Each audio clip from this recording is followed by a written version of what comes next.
Oke, kita kembali ke kamus Ibrani kuno. Di kamus, nah di sini ada tadi jelas ya, LAD itu child, lad, anak lelaki ya. Kalau dia nambahi waf di depan, child, di child juga ternyata artinya. Dan lagi ini ada tanda tanya 2, jadi dia belum jelas keluarga kata yang lain. Tapi yang dia mencontohkan itu child. Kata anaknya masih jelas. Kemudian ada yod, dan ini yalat. Tadi yang kita bahas yalat. Yalat ini ada kata generation, ada kata bear. Bear itu ya melahirkan lah dalam bahasa kita. Kita agak kesulitan menerjemahkan.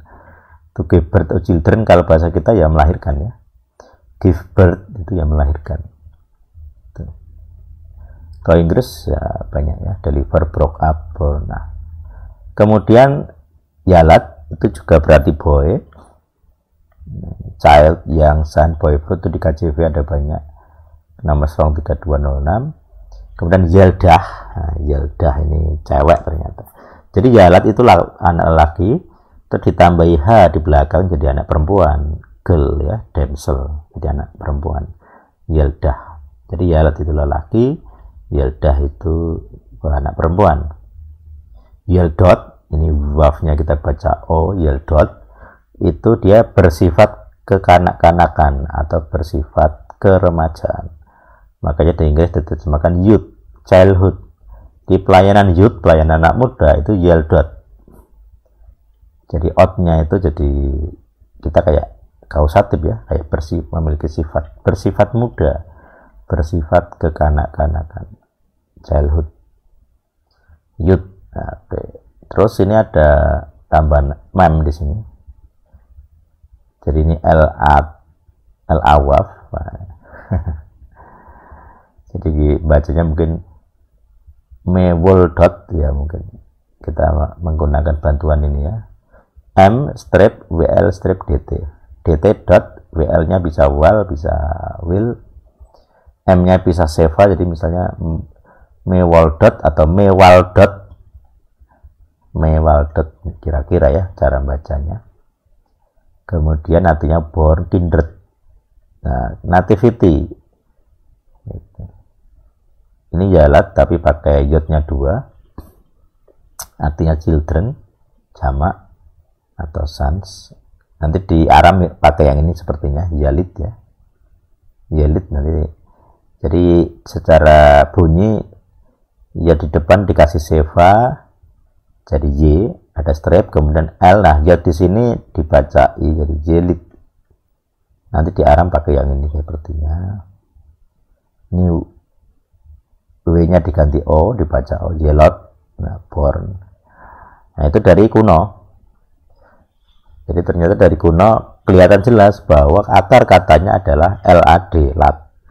Jadi yalat itu bentuk kata turunannya, kata dasarnya lat, yang berarti anak. Jadi melahirkan, kata yalat tadi, yalat, yulati, melahirkan aku, itu dari kata lat sebagai kata dasar. Kata dasar ya artinya anak. Secara khusus di Inggris dimaknai ke anak lelaki gitu ya. Konteksnya spesifik kalau lat dalam bahasa Inggris. Tapi dalam Ibrani sebenarnya lebih generik ya, anak itu aja. Melahirkan anak. Oke, ini analisa Ibrani kunonya saya coba tuliskan. Jadi yalat berasal dari kata lat, lamet dan dalet. Lamet gambar tongkat, tadi sudah jelas. Dalet gambar pintu, tirai ya. L tongkat yang mengarahkan menuju pintu D. Ini tafsir saya ya. Jadi lat LD itu, lat itu tongkat yang mengarahkan ke D. Gitu. Nanti mirip dengan Talmud, mirip sekali maknanya. Di LD-nya sama, dia mengarahkan ke pintu LD itu. Kemudian orang yang keluar dari pintu rahim, ini Jawa Gua Garbo, orang yang keluar dari pintu rahim kan anak ya. Makanya lat itu anak. Jadi kalau pintunya dimaknai sebagai pintu rahim, maka jelas oh itu anak. Nah, seperti itu. Jadi tongkat yang merujuk ke pintu rahim anak. Kalau di Jawa orang suka semedi di gua karena dikandung dalam rahim ibu bumi, ibu pertiwi. Dengan demikian, dengan mudah kita memahami arti dari kata lat, yaitu anak. Nah, gitu. Nah, di bahasa Inggris tadi sudah saya bahas, artinya anak lelaki. Kemudian lat ini mendapat awalan yod, yang berarti dia. Jadi yodnya itu secara grammar kalau dimasukkan ke kata kerja di depannya berarti dia. Jadi dia melahirkan. Nah, itu kata kerja ya.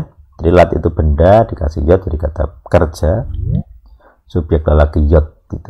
Maka kalau diterjemahkan itu berarti memperanakkan. Itu kalau kita mempertahankan latnya dalam kata dasarnya anak ya, memperanakkan gitu. Tapi kalau dia konteksnya bahasa kita, memperanakkan, kalau dia seorang ibu ya melahirkan. Jadi kita punya kata khusus yaitu melahirkan. Nah, ini kalau terjemahan harus diperhatikan, karena jadi kalau untuk bapak ya sebaiknya memperanakkan, karena dalam bahasa kita bapak tidak bisa melahirkan gitu. Tapi kata menurunkan anak itu disingkat atau dipadatkan dalam kata memperanakkan kalau kita ingin mempertahankan kata anak dalam bahasa aslinya yaitu lat. Jadi kalau terjemahan literal itu ya memperanakkan supaya kata anaknya tetap jelas, kata latnya tidak hilang. Kalau pakai kata melahirkan sebenarnya kata anaknya hilang. Itu pergumulan penerjemahan ya. Oke. Jadi di Yeremia 2:14 sudah kita lihat yang melahirkan aku ibu dan sebagainya. Nah, sekarang itu dari sisi bahasa atau analisa kata ya, usul asal usul kata. Sekarang bagian selanjutnya kita ke agama Yahudi.